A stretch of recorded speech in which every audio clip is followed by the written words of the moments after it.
Good evening all student all my channel 2%। तो सभी श्रोताओं को मेरा शाम का नमस्कार और सभी श्रोताओं से मेरा विनम्र निवेदन है कि हमारे चैनल पर आप नए हैं तो चैनल को सब्सक्राइब और लाइक और फॉलो करना ना भूलें, जिससे आपको हर विषय से संबंधित एक दिवसीय सभी प्रकार की प्रतियोगी परीक्षाओं के लिए हम आपको तरह तरह के वीडियो जारी देते रहते हैं। तो इस तरह ऐसा हमको होपलेस मत करिए। जब हमारे अंदर निराशा आ जाएगी तो हम आपको कुछ देने में अक्षम हो जाएंगे, जो हम इतना स्ट्रगल आपके लिए करते हैं तो कर नहीं पाएंगे। तो जब हम किसी को प्रोत्साहन देने के लिए केवल कमेंट के द्वारा प्रोत्साहित किया जा सकता है, या कभी समय अभाव के कारण कहीं से उठा करके वीडियो डाल देते हैं, जिसमें दो तीन वीडियो कॉपीराइट आ गई थी, उसको हमने डिस्चार्ज कर दिया। तो और सब्सक्राइबर भी पता नहीं कैसे क्या हो रहा है, कुछ समझ में नहीं आता है। तो आज जैसा कि इंग्लिश का पेपर था, हमने देखा यूपी बोर्ड इंग्लिश का पेपर बहुत ही अच्छा पेपर था। जो बच्चे उस लायक रहे होंगे जिसने स्ट्रगल किया था, और जैसे नरेशन हुआ, एक्टिव वॉइस पैसिव हुआ, मिसलेनियस सेंटेंस था, इसमें ट्रांसफॉर्मेशन था, वो सब बहुत इजी आए थे। केवल थोड़ा सा आपको सेंसिटिव होने की बात थी। यदि आप सेंसिटिव होकर करे होंगे पेपर, तो जैसा कि हमने आज जो देखा है, इजिली कोई लड़का 100 में से 55-60 तक तो बड़े आसानी से उठा सकता है। स्ट्रगलशील होगा वो कम से कम 70, 75, 80, 85, 90 तक पहुंच सकता है। ये मेरा दावा है। कुछ था नहीं, केवल आपसे मेरा विनम्र निवेदन है, किसी भी प्रश्न को आप छोड़ेंगे नहीं। तो इसी क्रम में आज हम इतिहास से संबंधित लेकर आए हैं, जो कि यूपीएससी के तहत आप तमाम प्रकार के जो प्रतियोगी परीक्षाएं हो रही हैं, उनके सब पे पैटर्न बदलते चले जा रहे हैं। तो हम आपको दे रहे हैं इतिहास क्या है, हिस्ट्री क्या, व्हाट इज हिस्ट्री। इतिहास अतीत का दर्पण है। इतिहास अतीत का दर्पण है। History is a mirror of past event. History is a mirror of past event.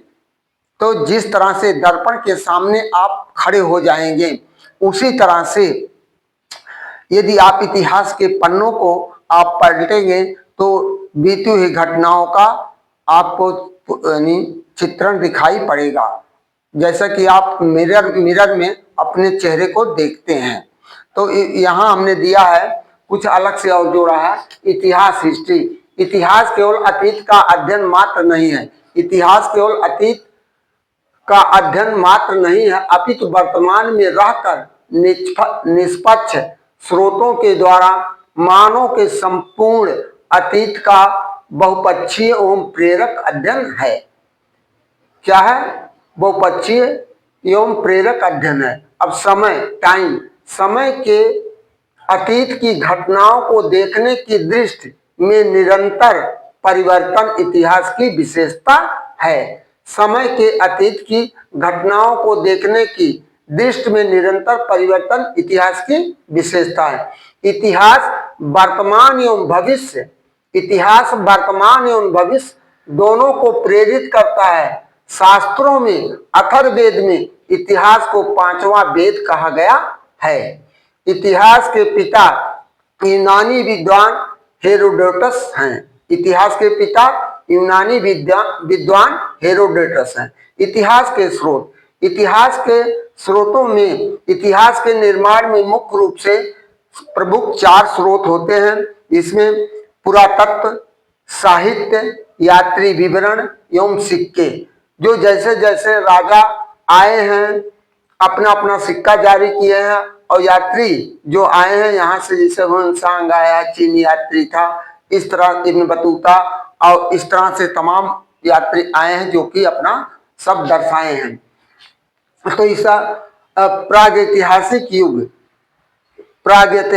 युग का ज्ञान पुरातत्व आर्कियोलॉजी से प्राप्त होता है। भारत में इसकी स्थापना 1860 ईस्वी में कनिंघम के नेतृत्व में हुआ था। किसके नेतृत्व में? कनिंघम के नेतृत्व में हुआ था। प्रागैतिहासिक पुरातत्व आर्कियोलॉजी से प्राप्त होता है। भारत में इसकी स्थापना 1860 में कनिंघम के नेतृत्व में हुआ था। काल प्रागैतिहासिक प्री हिस्टोरिक जिसकी कोई लिखित विवरण ना हो, जैसे पाषाण काल, प्री हिस्टोरिक पीरियड, जैसे पाषाण काल, पूरा पाषाण काल आता है। इसके बाद आद्य ऐतिहासिक काल, जिसमें लिखित विवरण होता परंतु अपठनीय होता है, जिसको पढ़ा नहीं जा सकता है। तो और इसके बाद जैसे हड़प्पा की सभ्यताएं, वहां दीवालों पर चित्रण किए जाते हैं पशुओं का और सब चीजें, वाल पे पेंटिंग होती जाती है। अब ऐतिहासिक युग, लिखित साक्ष्य तथा पठनीय हो, जैसे वैदिक सभ्यता। तो आज हमने इतिहास से संबंधित यहाँ तक डाला, कल इसके आगे की भाग हम आपको देते हैं। इसके बाद हम आकर के जो 1857 जब अंग्रेजों की क्रांति से, अंग्रेजों के साथ 1857 से जो क्रांतियां हमारे देश में शुरू हुई, अंग्रेजों की नीतियों से यहाँ के लोग बर्दाश्त नहीं कर सके, तब उन्होंने अपना अंग्रेजों से मुक्ति पाने के लिए अपना एक संगठन, धीरे धीरे एकजुटता आई, हिंदू मुस्लिम सिख ईसाई सभी साथ एक साथ हुए और संगठन बनाए कि जब तक हम एकत्रित नहीं होंगे तब तक हम अपने देश को अंग्रेजों की बेड़ियों से मुक्त नहीं करा पाएंगे। तो इस तरह क्रांतिकारियों ने तमाम प्रकार की संस्थाओं का बनाया, जिसमें लोगों को मीटिंग करके एक दूसरे को सजेशन दिया। तो इस तरह हमारा है क्रांतिकारी गतिविधियों की संस्थाएं, संस्था, संस्थापक, वर्ष, स्थान। मित्र मेला, मित्र मेला नंबर 1 मित्र मेला बीडी सावरकर 1899 ईस्वी में नासिक में, स्थान क्या था, नासिक में किए थे। दूसरा है अभिनव भारत बीडी सावरकर 1906 ईस्वी में लंदन और भारत दोनों जगह किए थे। फिर तीसरा अनुशीलन समिति पी मित्रा, बरीन्द्र घोष, जतीन्द्र बनर्जी 1902 में कलकत्ता में किए थे।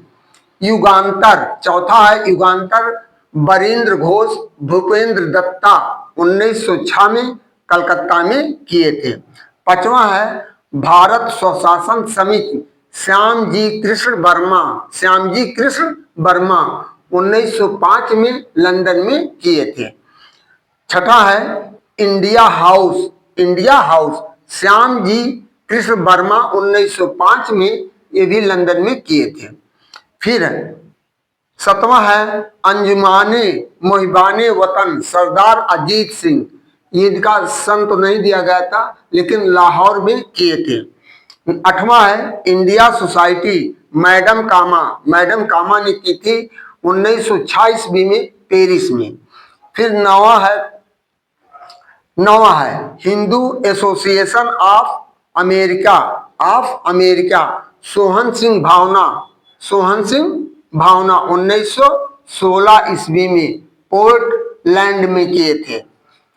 फिर 10वां है गदर युगांतर आश्रम सोहन सिंह भावना और लाला हरदयाल सोहन सिंह भावना लाला हरदयाल 1913 में सैन फ्रांसिस्को में किए थे। फिर आ गया 11वां हिंदुस्तान रिपब्लिकन एसोसिएशन सचिंद्र सन्याल, राम प्रसाद बिस्मिल, योगेश चटर्जी 1924 कानपुर में किए थे। 12वां हिंदुस्तान सोशलिस्ट चंद्रशेखर आजाद 1928 दिल्ली में किए थे। 13वां भारतीय गणतंत्र सेना सूर्या सेन 1930 में चटगांव में किए थे। 14वां है भारत नौसेना सभा सरदार भगत सिंह छबीला दास 1926 ईस्वी में पंजाब में किए थे। फिर आ गया आपका पंजाब में अंतिम है लाहौर छात्र संघ सुखदेव और भगत सिंह 1925 में पंजाब में किए थे। तो इस तरह हमारा यह क्रांतिकारी गतिविधियों की संस्थाएं स्थापना वर्ष था। तो इन्हीं शब्दों के साथ हम आप लोगों से पुनः सचेत करना चाहते हैं कि यदि आप अपने भविष्य को उज्जवल बनाना चाहते हैं तो जैसे आने आने रुपया और दाने दाने रास, एक छोटी छोटी तिनका आपके लिए बन जाती है। यदि इसी समय से आप सचेत हो जाएंगे, कक्षा यानी 8 से लेकर के 9 यानी जूनियर सेक्शन से लेकर के इंटर तक आपने स्ट्रगल कर लिया, तो आगे चल करके आपकी पढ़ाई उतनी ही आसान हो जाती है किसी भी कंपटीशन को क्वालिफाई करने के लिए। ज्यादातर लोग यूपीएससी की तरफ भागना चाहते हैं, प्रशासनिक सेवा तरफ जाना चाहते हैं, चाहे एमबीबीएस हो और चाहे बीटेक हो, चाहे बीएससी हो, बीकॉम हो, कोई भी हो, XYZ हो, सब लोग उसी में जाना चाहते हैं, लेकिन उसके अनुकूल परिश्रम नहीं करना चाहते हैं। तो मेरा आप लोगों से अनुरोध है कि इस अनुकूल नियमित रूप से यदि आप ऐसा अध्ययन करते रहेंगे तो आप बड़े नहीं तो छोटे जगहों पर जरूर चले आएंगे। तो इन्हीं शब्दों के साथ आप सभी श्रोताओं के उज्जवल भविष्य कामना करते हुए अपनी वाणी को विराम देते हैं। थैंक यू, गुड नाइट, धन्यवाद।